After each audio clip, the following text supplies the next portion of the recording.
Dirty politics भी involve है। जो डर्टी पॉलिटिक्स एक जो है ना अवैसियों की तरफ से हो रही है, तो दूसरी डर्टी पॉलिटिक्स जो है ना योगी आदित्यनाथ जी की गुड गवर्नेंस या उनकी गवर्नमेंट को बदनाम करने के लिए भी हो रही है। मोहम्मद सल्लल्लाहु अलैहि वसल्लम ने भी बोला है कल की आएंगे, कल की अवतार आएंगे। और संभल में जो कुछ भी हुआ है वो एविडेंस कहाँ पर है, जहाँ पर जो ना उस बैनर को इन्हीं 25 लोगों ने फाड़ा। वो एविडेंस कहाँ पर है, जहाँ पर उन लोगों ने जो है ना यहाँ पर मुसलमानों की मोहम्मद सल्लल्लाहु अलैहि वसल्लम से मोहब्बत को पॉलिटिकल पार्टियों ने अपना कैश के तौर पर इस्तेमाल किया है। क्यों यूज कर रहे हैं? बिहार का इलेक्शन है, असद ओवैसी की पार्टी के कई लोग जो है ना इस मामले में आ गया है। हैदराबाद के जय्यद उलमा इस मामले में नहीं आया गया, इसलिए नहीं आए क्योंकि उनको पता है कि जब तक वो चीज़ वो हादसा हुआ, जो कांड हुआ, उसको अगर वो आंखों से देखेंगे नहीं, उसकी पुष्टिकरण नहीं करेंगे, वो नहीं आएंगे, क्योंकि वो कुरान और हदीस पर चलते हैं। आई लव मोहम्मद सल्लल्लाहु अलैहि वसल्लम लिखा।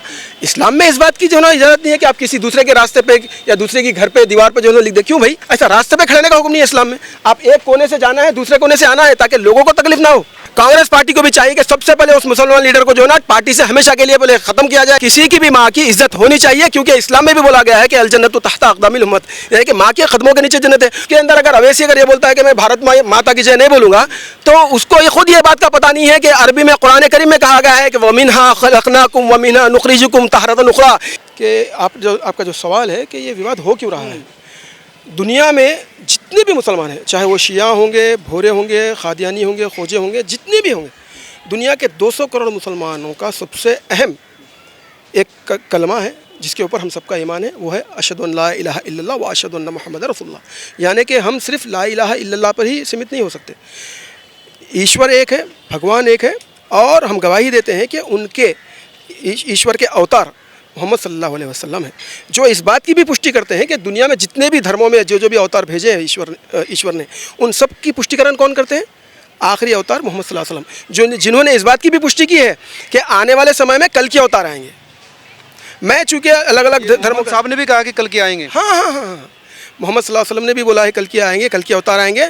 और संभल में जो कुछ भी हुआ है उसको भी एक कम्युनल लाइन पर जो है ना देख करके योगी जी के ऊपर जो है ना, क्योंकि वो एक एग्रेसिव है, नॉन करप्ट है, लेकिन उनके ऊपर जो है ना उनके दामन पर जो है ना दाग डालने की कोशिश की गई है। हालांकि मैं ये कहता हूँ कि मुसलमानों में ऐसा लीडर होना चाहिए था, अच्छा, जो खुल करके अपने धर्म की बात करता है और खुल करके जो है ना भ्रष्टाचार के खिलाफ काम करता है। अब आइए यहाँ पर भी मैं आपको दूसरा एंगल बताऊँ कि उम्मत मुस्लिमा, दुनिया का कोई भी मुसलमान अगर खुद पर आँच आएगी तो शायद बर्दाश्त कर लेगा, लेकिन धर्मगुरु मोहम्मद साहब पर अगर आँच आएगी तो कोई नहीं बर्दाश्त कर सकता। तो इसीलिए यहाँ पर जो षड्यंत्र है वो समझे पहले। एक मुसलमानों के एक समुदाय ने भी इसमें एक षड्यंत्र किया है और दूसरे समुदाय के लोगों ने भी इसमें षड्यंत्र किया है।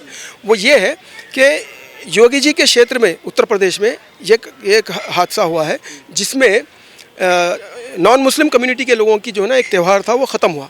उसका जो है ना एक बैनर था, उस बैनर के पास ही करीब में हर साल जिस तरह से मिलादुन्नबी मनाते हैं, हालांकि 12 तारीख को 12 रबीउल अव्वल को जो है ना इस्लाम के जो तीसरे महीने में 12 रबीउल अव्वल को जो मिलादुन्नबी मनाया जाता है वो गलत है।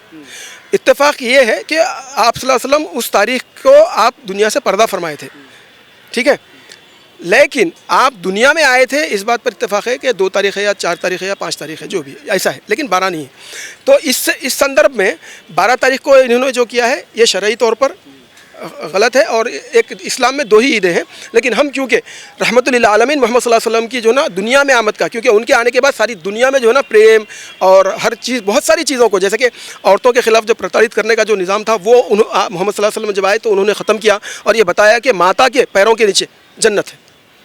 और हमारे देश में यहाँ पर जो इस बात को पहले मुझे बताने के लिए पहले आपको ये समझाना पड़ेगा कि सिर्फ आई लव मोहम्मद पर इतना बड़ा क्यों सारे देश में नहीं बल्कि दुनिया भर में इसका बवाल चल रहा है, ये बात समझेंगे। क्योंकि हमारा एक मेन स्ट्रीम मीडिया का वर्क ये बता रहा है कि जो मुसलमान लोग रोडों पे निकल चुके हैं वो जो है उपद्रवी हैं। अरे आप पहले ये बताइए कि जिसने इतना बड़ा कांड करा दिया वो करने वाले कौन हैं? क्योंकि मैं एक एडवोकेट हूँ, मैं एक इसका लॉ ऑफ इंक्वायरी और इन्वेस्टिगेशन बताता हूँ। सबसे पहले जिस एसआई ने उन मुस्लिम लोगों को, 25 मुस्लिम लोगों को जिन्होंने जो केसेस में बुक किया है, उनको चाहिए था कि उन सबको पकड़ने के बाद सबूत के साथ मीडिया के सामने पहले वो सब कुछ रखते, ताकि देश और देश की जनता को इस सेंसिटिव इशू में ये बता पाते कि देखिए इन्होंने इन उपद्रवियों ने एक पोस्टर को, एक बैनर को जो ना फाड़ा है। और वहाँ पर एसपी साहब ने ये बोल दिया कि भाई सनातन वाले पोस्टर को जो फाड़ा है, हाँ, उसी वजह से। और दूसरी बात है उस पोस्टर को फाड़ने के बारे में ये बोला है एसपी साहब ने। एसपी साहब कौन? एक आईपीएस ऑफिसर होते हैं, देश की ब्यूरोक्रेसी उन पर चलती है।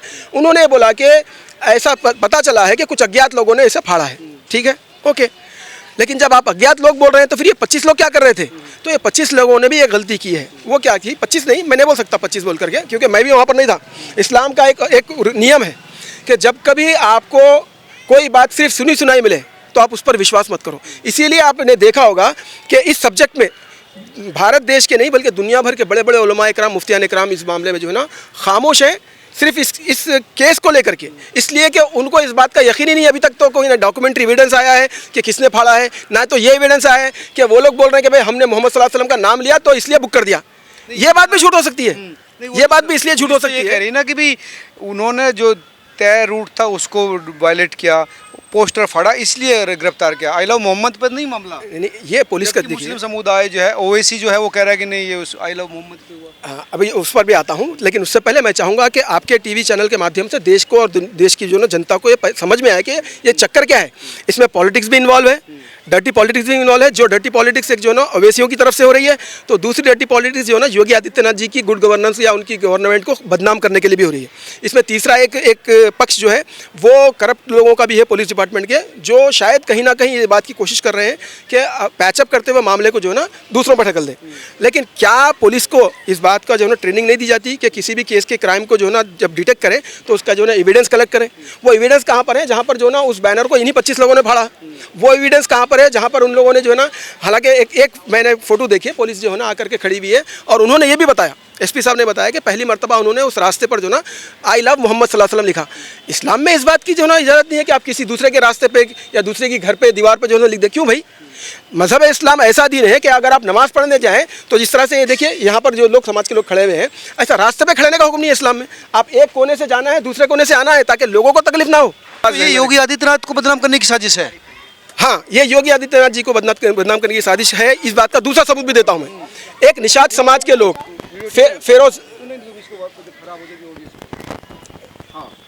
एक निषाद समाज के लोग फिरोजाबाद में जो है ना उनके साथ एक जुल्म हो गया, और उसमें एक अवैध खनन करने वाले ने उसने आके टीवी पे उनके खिलाफ भी बयान दे दिया, और उसने जो है ना छोटे मोटे जो उनके खिलाफ जो लोग थे उनके ट्रैक्टर भी जब्त करा दिए। और सुनिए, हाल ही में आपको पता है ना कि अपने हमारे प्राइम मिनिस्टर मोदी जी की माता जी को जो है ना किसी ने जो है ना स्टेज पे गंदी बात कर दी थी। तो मैंने क्या बोला था तब कि इस्लाम में यह हुक्म है कि जो बड़ों की इज्जत नहीं करता वो हम में से नहीं। कांग्रेस पार्टी को भी चाहिए कि सबसे पहले उस मुसलमान लीडर को जो है ना पार्टी से हमेशा के लिए पहले ख़त्म किया जाए, निलंबित नहीं, हमेशा के लिए हटाया जाए। क्योंकि जो अगर बड़ों की, भाई मोदी जी खुद 75 के हैं तो उनकी माता जी तो दुनिया में भी नहीं रही, वो बेचारी का क्या कसूर है? तो बोलिए, हाँ बोलिए। हर एक तो, नहीं भाई सुनिए, नहीं आपकी बात गलत है। सुनिए मोदी जी के, सुनिए भाई, अरे मंच नहीं, सुनिए ना, आप बता दीजिए ना, वीडियो कांग्रेस के मंच से हुई थी वो बात। अरे गलत वाली बात कैसी है भाई? आप साबित करो। तो किसी की भी माँ की इज्जत होनी चाहिए, क्योंकि इस्लाम में भी बोला गया है कि अल जन्नतु तहता अक़दामिल उम्मत, यानी कि माँ के कदमों के नीचे जन्नत है। और हम उस भारत में जी रहे हैं जिस भारत में तो जो है ना बहैसियत हिंदुस्तानी अरब मुसलमान में बोल रहा हूँ, जहाँ पर जो ना माँ को या स्त्री को जो है ना देवी के रूप में पूजा जाता है। सही है? अगर जिस देश में, भारत में जिस देश को जो है ना भारत माँ बोला जाता है, और उसके अंदर अगर अवैसी अगर ये बोलता है कि मैं भारत माता की जय नहीं बोलूँगा, तो उसको खुद ये बात का पता नहीं है कि अरबी में कुरान करीम में कहा गया है कि वमिन्हा खलक़नाकुम वमिन्हा नुख़रिजुकुम ताहरतन उख़रा, यानी कि ईश्वर कहता है कि हमने जो है ना तुमको ज़मीन से, मिट्टी से बनाया है, और मिट्टी से जो है ना मिट्टी में डालेंगे, फिर मिट्टी से निकालेंगे। कुरान की आयत को वो झुठला रहा है। और अगर दूसरी बात, अगर बैरिस्टर है, पढ़ा लिखा है, तो शैतान भी बहुत पढ़ा लिखा था। अगर अपनी तालीम को, अपनी एजुकेशन को गलत काम के लिए अगर इस्तेमाल करेंगे तो लोगों को भटका देंगे आप। और जिस तरह से जो ना रावण भी तो बहुत बड़ा ज्ञानी था, मर्यादा पुरुषोत्तम रामचंद्र जी से भी ज़्यादा ज्ञानी था, लेकिन वो दुनिया में क्यों जो है ना जलील हो गया? कहीं ना कहीं तो उसने अपने ज्ञान का गलत इस्तेमाल किया ना। तो बात ये है कि कभी भी, कभी भगवान श्री राम के हाथों में मरे, तो कभी भी याद रखिएगा, जब तक आप जो है ना अच्छाई की बात को अच्छी नीयत से ना करेंगे और अच्छाई में बुराई ढूंढ करके लोगों को बताएंगे, तो वहाँ पर फितना होगा। और कुरान करीम कहता है कि अल फितनतु अशद्दु मिनल क़त्ल, यानी कि फितना कत्लों से भी बढ़ के। एक मामूली बात देखिए कि कानपुर का जो एरिया में से एक अफजल नगर कुछ है, जफ़र, वहाँ पर जो है ना एक एसआई ने 25 लोगों को जो है जब बुक किया, तो उन लोगों ने पब्लिक में आके क्या बोला कि हम मोहम्मद सल्लल्लाहु अलैहि वसल्लम का नाम ले रहे थे इसलिए बुक किया। तो फिर वो वीडियो कहाँ पर है?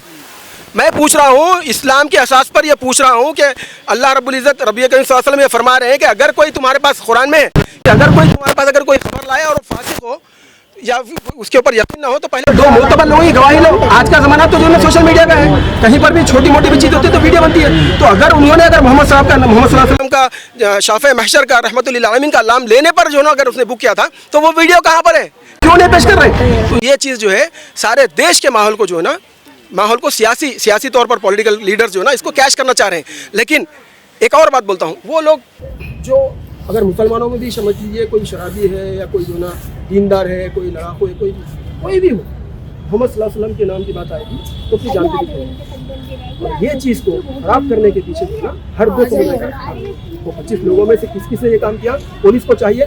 मैं यूपी पुलिस के डीजीपी को भी ये कहूँगा और यूपी के चीफ मिनिस्टर योगी आदित्यनाथ जी को कहूँगा कि आप उत्तर प्रदेश में वहाँ की जनता के लिए पिता समान हैं। किसी भी स्टेट का चीफ मिनिस्टर चाहे आदमी हो या औरत हो, ममता बनर्जी जी हो, ये माता समान है, पिता समान है। आपकी जिम्मेदारी माओ बापों से भी ज़्यादा है, क्योंकि आप जो है उनको घर के सब्जेक्ट पे जो है ना अगर उनको अगर हाउसिंग अलॉट करना है तो वो देते हैं, अनाज देते हैं, या उनको पासपोर्ट बनाने में हेल्प होती है। हर तरह के काम एक पिता जो नहीं कर पाता वो चीफ मिनिस्टर करता है, सही है। तो इसी तरह से योगी जी को ये पता करना होगा कि इनके स्टेट में ये कौन लोग हैं जिन्होंने जो है ना इन लोगों के ऊपर 25 लोगों के ऊपर, इनमें से जो भी नाहक थे उनके ऊपर जबरदस्ती झूठा केस बुक किया, और वो कौन लोग हैं जिन्होंने जो है अगर ये नहीं बोला था कि वी लव मोहम्मद बोलने पर जो ना हम पर केस बुक हुआ है, तो इनके झूठ को भी सामने लाया जाए। ये फर्जी मामला बनाया जा रहा है ताकि कम्युनल वायलेंस हो और विपक्ष को फायदा हो। लेकिन मिनल्ला एक चीज़ होती है, योगी जी भी ये देखे होंगे और सारा देश देख रहा है, दुनिया देख रही है कि हिंदुस्तान के हर अलग अलग जो है रास्तों पर, चौराहों पर मुसलमान जो है ना निकल चुके हैं। तो ये चीज़ क्या होगी, ये चीज़ से इस बात का पता चलेगा कि एक छोटे से फिसाद को अगर आप खत्म नहीं करेंगे तो ये चीज़ बहुत बड़ा आकार लेगी। तो क्या लगता है इसके पीछे लफड़ा क्या है, मामला क्या है?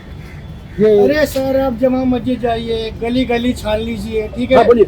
आपको हर चीज की इंक्वायरी मिल जाएगी। अरे यार, यहाँ पर जामा मस्जिद कहाँ से आ गई? अरे मैं यूपी की बात तो करी नहीं ना, मैं दिल्ली की बात आपसे। तो यहाँ पर बात तो यूपी की हो रही है। यूपी को छोड़ो, दिल्ली नहीं, आप सब्जेक्ट पे बात ही नहीं कर रहे हैं। सब्जेक्ट पे बात करना पड़ता है। अगर मुझे आप पूछेंगे कि आपके पिता का नाम क्या है, बोलते मैं मेरे चाचा का नाम क्या है, नहीं बोल सकता। यूपी की क्यों? नहीं, यहाँ पर सब्जेक्ट जो है ना फिल वक्त वो है आई लव मोहम्मद के ऊपर बात हो रही है कि वो सच्चाई तौर पे बात की है, गलत तौर पे बात की है। आपको बता दी। थोड़ा सा रुक जाओ। तो ये लफड़ा क्या है, आखिर इसके पीछे साजिश किसकी है? देखिए, एक शेर कहा जाता है कि मोहम्मद से वफा तो हम तेरे हैं, ये जहाँ चीज़ क्या है लौह कलम तेरे हैं। यहाँ पर मुसलमानों की मोहम्मद सल्लल्लाहु अलैहि वसल्लम से मोहब्बत को पॉलिटिकल पार्टियों ने अपना कैश के तौर पर इस्तेमाल किया है। अच्छा, इसको यूज कर रहे हैं। बिहार का इलेक्शन है, असद ओवैसी की पार्टी के कई लोग जो है ना इस मामले में आ गए हैं। हैदराबाद के जय्यद उलमा इस मामले में नहीं आए, इसलिए नहीं आए क्योंकि उनको पता है कि जब तक वो चीज़ वो हादसा हुआ, जो कांड हुआ, उसको अगर वो आंखों से देखेंगे नहीं, उसकी पुष्टिकरण नहीं करेंगे, वो नहीं आएंगे, क्योंकि वो कुरान और हदीस पर चलते हैं। इनका क्या है, इनका तो ये तो मोहम्मद सल्लल्लाहु अलैहि वसल्लम के दुश्मन है, असद और अकबर। कैसे आप सवाल नहीं करेंगे, खाली हूँ बोलेंगे? हाँ, नहीं, वो कैसे हैं बताइए। देखिए, कुरान में अल्लाह रब्बुल इज़्ज़त फरमा रहे हैं कि सूद मत खाओ। ये सिर्फ मुसलमानों के ऊपर कंडीशन है। जो इस्लाम में आएगा उसके लिए सूद लेना हराम है। अगर मैं इनको 1000 रुपये दूंगा तो अगर मेरा दिल अगर इनको देने के लिए अगर हिम्मत रखता हूँ 2 महीने, 4 महीने, 6 महीने तो ही देना है, नहीं तो ये दे करके उसके ऊपर पैसे पे पैसा नहीं बनाना है।